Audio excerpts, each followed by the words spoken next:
Este programa llega a ustedes gracias a la cortesía del abogado de inmigración Jairo Hernández y de World Law Group 855-DOLOR55. En este segmento recibimos al senador Rick Scott. Nos acompaña a esta hora del programa. Senator, thank you for being with us.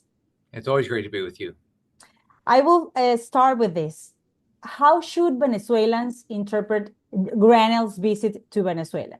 As you can understand, it was very shocking to see the special envoy shake Maduro's hand and smile with him, while the United States maintains a reward for the capture of the leader of the Venezuelan regime.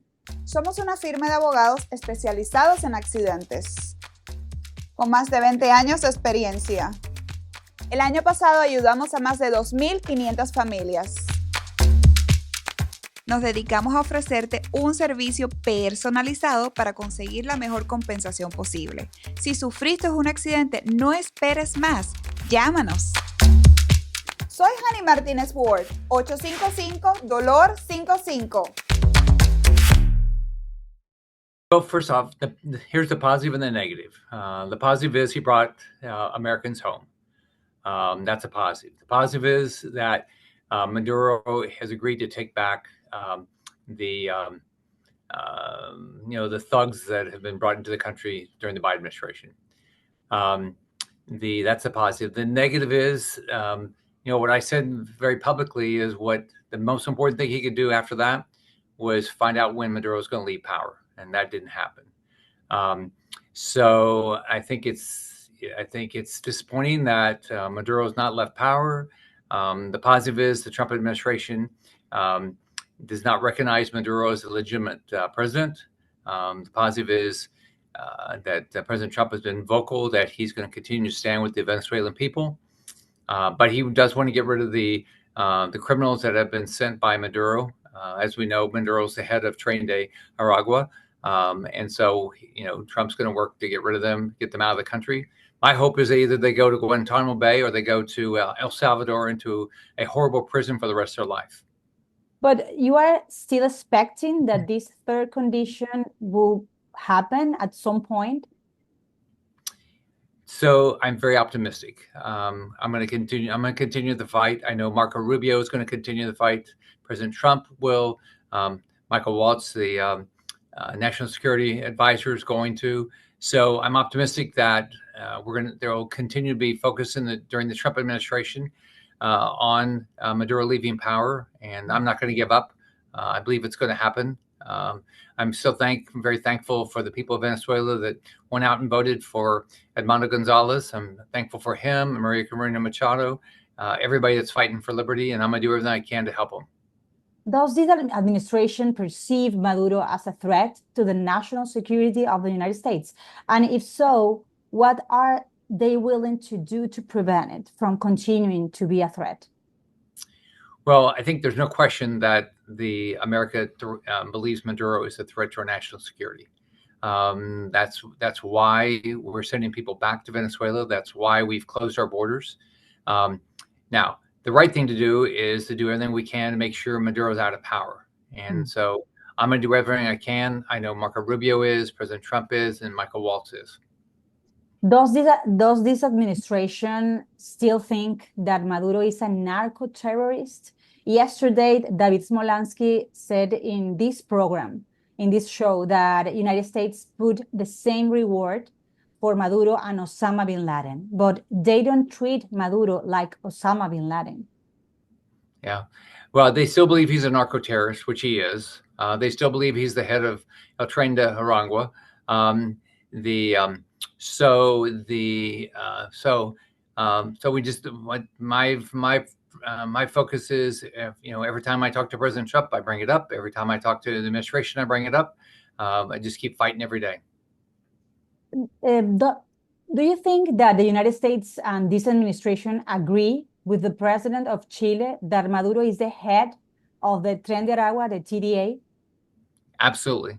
I don't think there's any question that Maduro is the head of El Tren de Aragua. So I don't think there's any question that he is. And so we've got he's a narco-terrorist. He's He's horrible for our national security. He's horrible for the national security of all the independent countries of Latin America. And so we've got to continue to work to get him out of power. But this administration then has to know that Maduro deliberately sent criminals from TDA. This is my question. Why does this administration plans to send them back to Venezuela? You are mentioning Salvador or Guantanamo, but it exists the possibility that they end within Venezuela, where they know they will be protected and probably sent back again to the U.S. Soy el abogado de inmigración Jairo Hernández y los invito a que se conecten en nuestro canal de YouTube y otras redes sociales. Ahí vamos a tener programas en vivo para que nos hagan preguntas acerca de ley de inmigración, talleres y también videos informativos. Tenemos que prepararnos para los muchos cambios que se aproximan en ley de inmigración en este 2025. Así que síguenos y actualízate. Well, the right thing is to send them to Guantanamo Bay and leave them in prison the rest of their lives, or El Salvador, leave them in prison there the rest of their lives. So my hope is that's what happens. I know the discussions about Guatemala and about I'm sorry, El Salvador and Guantanamo Bay had not been brought up at the time that Grenell saw Maduro. But since then, I hope that's exactly what happens. The reason why Venezuelans' migration is one of the largest in the world is because of the conditions of misery and repression that the Maduro regime has caused within Venezuela. And you know that perfectly well. Trump understands that going to the root of the problem is the only way to find a solution to control the flow of migrants. He's aware that as long as Maduro is in power, thousands of Venezuelans will continue fleeing across the border?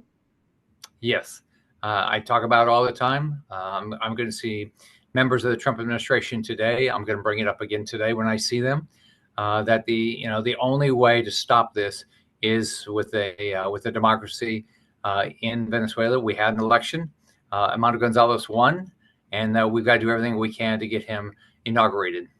What is your position about, you had made that clear publicly, but anyway, what is your position about decision made against Venezuelan TPS? Well, I think that if you look at during the first Trump administration, he protected Venezuelans, but we vetted people. Unfortunately, the Biden administration allowed Venezuelans to come in that were not vetted. So unfortunately, some of them were criminals, some of them were terrorists. Clearly, some of them were members of El Tren de Aragua. So what President Trump is doing, he's creating a process to where we can protect Venezuelans that should be protected, but also we can clearly send back the people that should be sent back, the criminals, the terrorists, the narco traffickers. Today is official, and María Corina Machado talked about a new mechanism in which she is working with you and other congressmen in Florida to find a way different maybe to the TPS to protect Venezuelans here. Do you think that this can be possible in the next 60 days? Because the first group of TPS, Venezuelan TPS, will have no protections on April. This is something in which you are working seriously to have it done quickly? Yes. We've got to protect Venezuelans that can't go back, but want to live our dream, that are not terrorists, they're not narco traffickers, they're not criminals. So I'm going to work with the Trump administration to get that done. Okay, and it's in regardless your last answer, but the Secretary of Homeland Security said in an interview that all the Venezuelans who enter through the border are members of the TDA. What do you think about that statement? Have you been talking with her? I didn't see that statement. Yeah, I know Secretary Noem very well, and I'm going to work with her to make sure that we treat Venezuelans that want to come and live our dream fairly, but that we send out of this country, the criminals, the terrorists, and the narco traffickers. In another interview, the press secretary of the White House said that Americans have to be calm and they will not have problems in these migration decisions from Trump administration. My question is, all the rest of the migrants here, even though under a visa, if they are residents,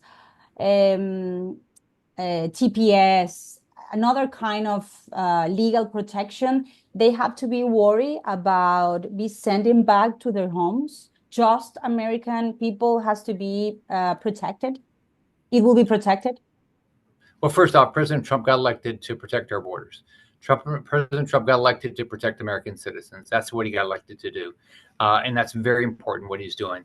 He's doing the process of going through. We should be vetting everybody that comes into our country. You don't have a right to come into our country illegally. You don't have a right to come here and try to change the direction of this country. You don't have a right to come here and, preach socialism or anarchy or any of those things, or sell drugs or commit crimes or be a terrorist. You don't have any of those rights. No one has a right to do that into our country. So what my expectation is, what President Trump's going to do is he's going to secure the border. People will not be able to come across our border. He's going to expect countries, especially starting with Canada and Mexico, they are going to help secure our border. They're going to stop the drugs. They're going to stop the criminals. They're going to stop the terrorists. They're going to stop people coming here illegally. The people that are here wanting to do, that want to live our dream, I believe we have to work hard to make sure they have the opportunity to live that dream. Senator, thank you for your answers and thank you for your time again. All right, thank you. Have a good day. Bye-bye. Este programa llega a ustedes gracias a la cortesía del abogado de inmigración Jairo Hernández y de World Law Group 855-DOLOR55.